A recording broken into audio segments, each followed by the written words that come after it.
Bupati Lu Utara, Lutra, Andi Abdullah Rahim, menyampaikan terima kasih kepada Presiden Prabowo Subianto atas penempatan sekitar 1.008 serdadu Batalion Teritorial Pembangunan di wilayahnya.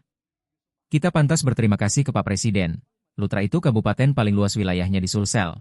Pertama mendapatkan pasukan dari Batalion Teritorial Pembangunan, ujar Abdullah di Makassar. Luas Kabupaten Lutra tercatat 7.502,58 km2 atau jauh lebih luas dibanding Makassar dan hampir 2 kali lipat wilayah Bone. Abdullah menyebut pekan lalu pihaknya telah bertemu perwira tinggi otoritas Batalion Pangan di Jakarta untuk membahas penempatan pasukan tersebut.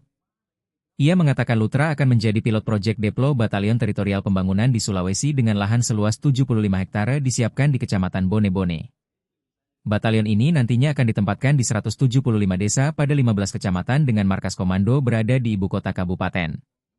Batalion Teritorial Pembangunan dibentuk bukan untuk operasi tempur, melainkan mendukung kebutuhan masyarakat mulai dari ketahanan pangan hingga layanan kesehatan.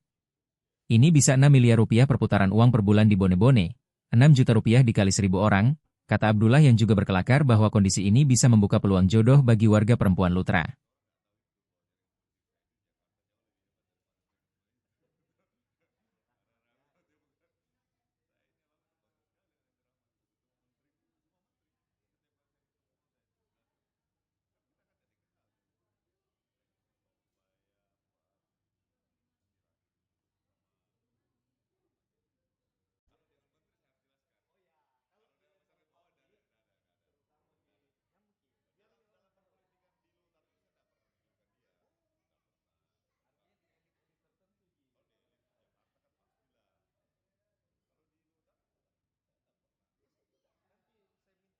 Download Tribun X sekarang, menghadirkan lokal menjadi Indonesia.